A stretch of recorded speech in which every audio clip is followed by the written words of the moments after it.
Likid dyan galing sa mga sukal na yan. Yan dyan banda. Dyan sila galing tol. So yun, good morning mga tol, no? Mapagpalang araw po sa inyong lahat. So welcome back sa ating YouTube channel mga tol. Pasensya na po kung hindi tayo nakapag-live kagabi o di kaya nakapag-video dahil ayaw ko pong mag-video, ayaw ko pong mag-live habang may maraming mga tao na pumunta dito sa bahay tol, no? So pumunta naman dito si Alpha at may mga hunter naman po na pumunta dito, pero hindi po ako nakapag-video tol. Sila Remart pumunta dito,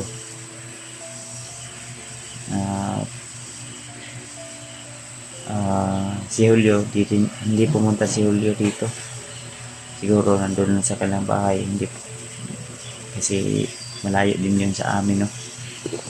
Kaya pasensya na po. At sa lahat pala ng mga nag-greet, nagbigay ng blessing, ay thank you so much po sa inyo lahat mga tol, lalo na sa pamilya ni Kuya Romulo, Sara, at kay Ate Judith sa kanyang asawa. So God bless po sa inyo lahat. Ano tol, kay Ate Milda, ayan, shoutout po kay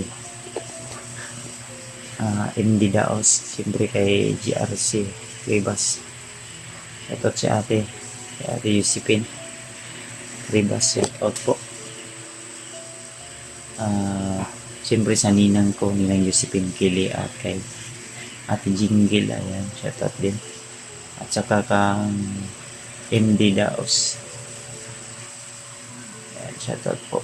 At sa iba din po, no, na siyempre kay utol natin Jigo, ayan, shoutout po, Jigo Espanyola, shoutout din po.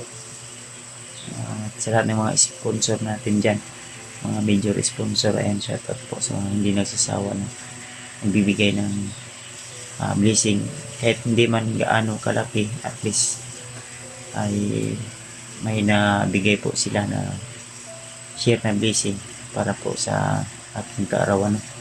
So hindi ko man kayo nabanggit tol, pasensya na po, pero ako ay nagpapasalamat po. At siyempre sa lahat ng mga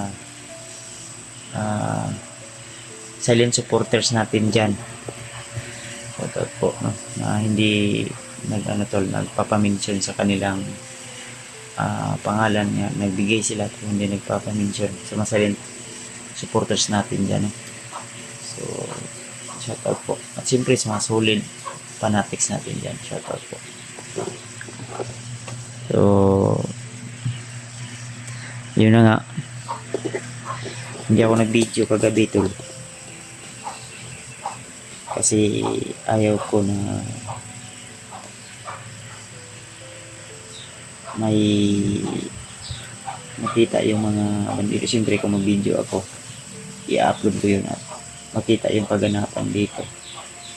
So sa hindi inaasahan na pagkakataon tol, mga bandang alas 2 yata, ay may mga taong nag-aaligid dito sa bahay. Kaya hanggang ngayon ay hindi ako makatulog, pero hindi sila nakapasok talaga, medyo distansya lang, kasi nandiyan naman si EG, si PG nakabantay, at sila Remart ay umuwi para kagabi ng mga banda alas 11 yata yun, kasi malakas yung ulan,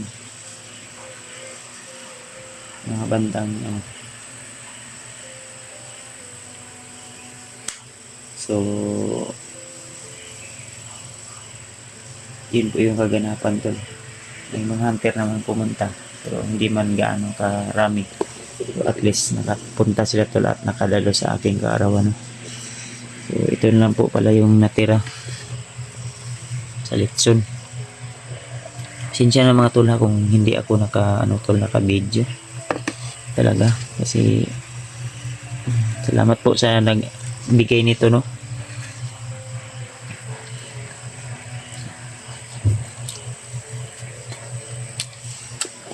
Hindi po ito tol. Kasi binadget ko po yung mga binigay nila. At ito, may cake. Ayan, dun sa rep. Ayan. Adobo.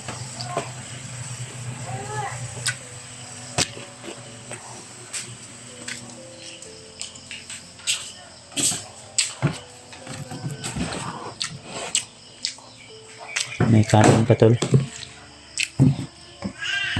Ito.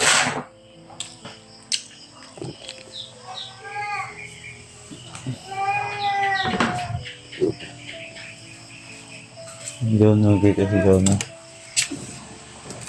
Yun o.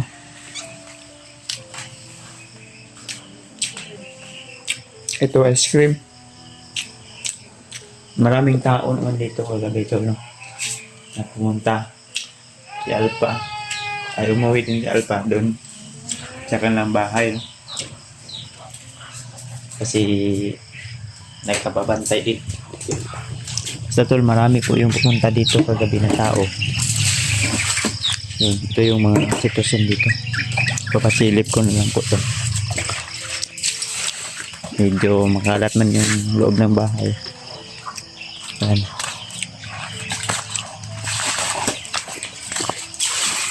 Dito sila tulog. Ayan. Kasi maliit yung sa loob tol.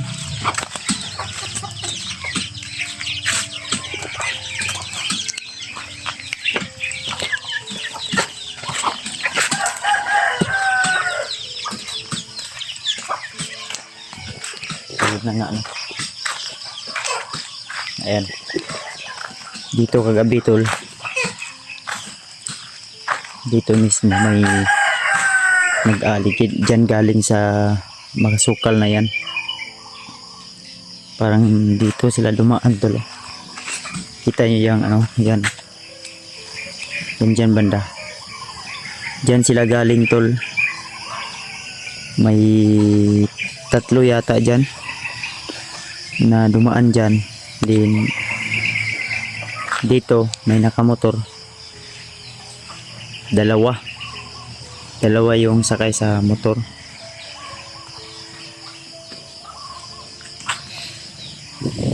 So yun, yung dito hinabol namin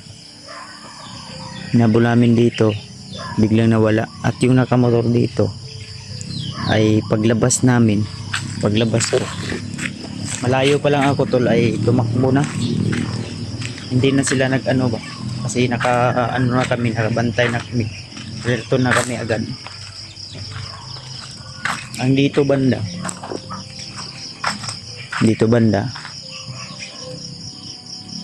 dalawa yata din dito, pero naka-point dito, may nakabantay dito banda sa kasama ko. So hindi sila nagtagumpay na nakapasok talaga, kasi hindi naman sila gaano karami. Nag-i-spy lang sila tol. Nag-ano lang sila na mamasid sa paligid ng bahay. At siguro ay pinaplano nila kung paano kami lulusubin, pero naunahan namin sila. Kaya yun, hinabol namin papunta doon sa, buti na lang may mga barangay tanod din na barangay police ba, kumbaga, na naka alerto din. Hinarang doon banda sa unahan, pero ako hindi na ako pumunta talaga doon sa ano tol, sa dito na ako sa bahay. Hindi ako hindi ko lang, baka style nila yun na magpahabol. Kaya ako dito na ako, hindi na ako sabi ko sa mga kasamahan ko, sabi ko sa kay PG, kay EG, Maskaraboy, at remote na huwag tayong humabol, baka style nila yan. Pero hindi naman masyadong talaga, kasi malayo pa lang sila ay ano ko na detect ko na talaga.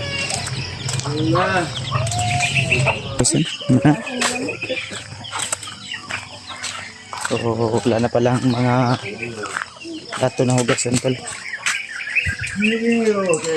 Sana na mama. Buti nandito yung kuya ko na ano din, yung half brother ko, pumunta din dito tol at nakatulong din siya sa akin para hindi makatuloy po yung mga bandido. So hindi sila nagtagumpay tol na makapasok dito sa bahay. Pero ang ano ko, habang wala ako dito sa bahay ay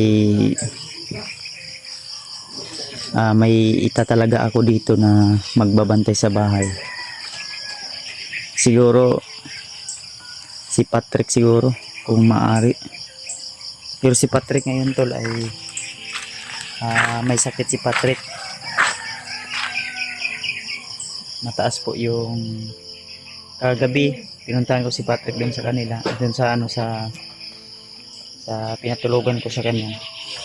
Medyo okay na, pero nangangailangan ni Patrick ng pahinga talaga.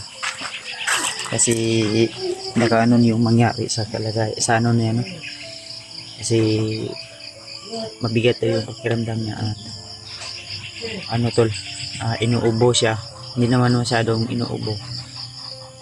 Ang sa tingin ko kasi ang sabi niya sa akin, parang binabarang daw siya. Hinulam ni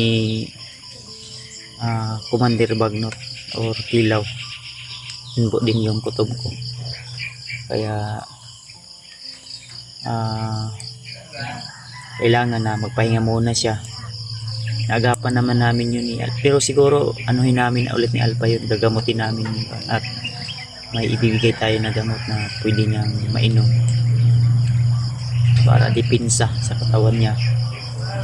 Kasi naawa ako talaga kapatid. Laging umiiyak. Iligtas yung pamilya niya na nasa kamay ni Kilaw ngayon mga tol. So yun po yung lagi kong iniisip. Kaya sabi ko sa kanya na relax ka lang tol. May mga kasamahan din ako na kailangan tulungan. So, huwag kang mag-alala, unahin natin yung pamilya mo. Dahil sobrang ano talaga tol. Sobrang si Patrick napakabait din po na tao, maalalahanin sa kanyang pamilya, sa kanyang mga anak. So kinausap ko siya, pinunteriya ko talaga, kinausap ko siya ng maayos. Ang sabi niya sa akin talaga, nagawa niya na lang yung pumasok, napilitan po talaga siyang pumasok doon kasi wala siyang ibang trabaho at kung hindi siya papasok ay wala talaga, hindi kumbaga hindi niya talaga ano talaga, hindi talaga niya ano na papasok sa kanilang sa ano na yon, sa grupo na yon. Pinangako ko sa kanya tol na salamat nga pala sa nag-abot ng pambili ng cellphone ni Patrick. Hindi man gaano kalaki pero iipunan ko pa po yun tol, no? Sapat na yun sapat na po yun sa yung mumurahin na cellphone, pero kailangan pa nating mag-ipon para dagdag. Kasi ayaw ko magbigay ng cellphone lalo na yung maliit yung MB tol o gig ng cellphone para ka Patrick. Hindi ako magbigay ng ganun ka yung maliit yung MB kasi madali lang malubat. Ang advance kasi sa murahin na cellphone ay madali lang malubat din. Laging naglalag kasi China yung cellphone na ano. Gusto kong ibigay kay Pat yung ano talaga legit, kumbaga mga tol ba, legit na kumbaga ano talaga, totoo talaga na hindi ano talaga hindi naglalag, hindi nagahang kung gagamitin, kasi minsan yung mga cellphone nila, ano nga nila, PG na ginagamit ay nag-iinit. Kaya ano, tested na ako sa ano, si medyo mamurahin din yung cellphone nila na nabili, kaya kailangan pa natin dagdagan yun tol. So baka may i-upload ako ng video about sa update natin kay Patrick. At plano ko sanang dalhin dito si Patrick, pero nagdadalawang isip po ako no, na dalhin siya dito. Pero mabait naman po talaga si Patrick tol. Yun na nga, salamat nga pala, salamat talaga no, thank you so much po talaga tol, lalo na sa mga nag-share ng blessing. Hindi ko po may celebrate ang birthday ko kung wala po kayo, hindi po kayo nag-abot ng suporta financial, hindi po kayo nag-share ng blessing sa akin, hindi ko po yun maano tol, hindi ko po ma-celebrate yung kaarawan ko. Kahit delikado man ay tuloy pa rin yung laban, kaya abang-abang po kayo tol sa aking mga upload na video. Thank you Lord, dumating po ako sa ganitong edad, nasa 31 years old na po tayo, at umabot na din po tayo sa 225 viewers, subscriber no. Hindi ko man na-celebrate yung subscriber ko, pero dahil sa suporta nyo tol ay naano ko po na success po yung kaarawan ko. So, dala na yun lahat, celebrate pag uwi ko, ganun. Thank you po talaga tol sa inyong suporta at pagmamahal sa akin. Random ko po. At yung iba nga nahihiya daw na i-message ako na wala daw silang maibigay. Walang problema po yun sa akin ang wala kayong maibigay. Malaking thank you na po sa akin yun. Ay message kayo, palipad kayo ng message. Kasi ako din, walang wala din po ako. Pareho lang po tayo.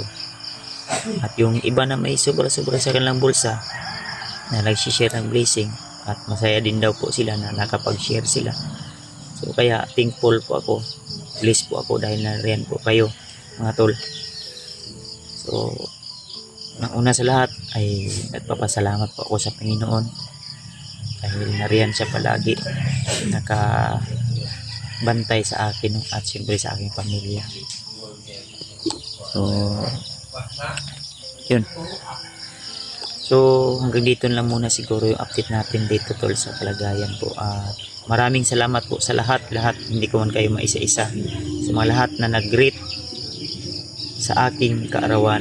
Thank you, big thank you talaga tol, lalo na sa pamilya ni Kuya Romulo at saka kay Ate Judith, at syempre kay Ate Manlangit din pala. Thank you so much ate sa iyong pagmamahal sa akin. So sana matuloy po yung plano mo na makarating ka dito sa aming bahay. So makagala ka dito. Thank you din po. So see you the next video lang po tol, at lagi niyong tandaan na mahal ko po kayo. Punta natin local vloggers Luzon, Visayas at Mindanao, at sa mga silent viewers natin dyan, shoutout po mga tol. So ikaw po mismo silent viewers, shoutout. At sa mga basher, hello po, tuloy lang po kayo.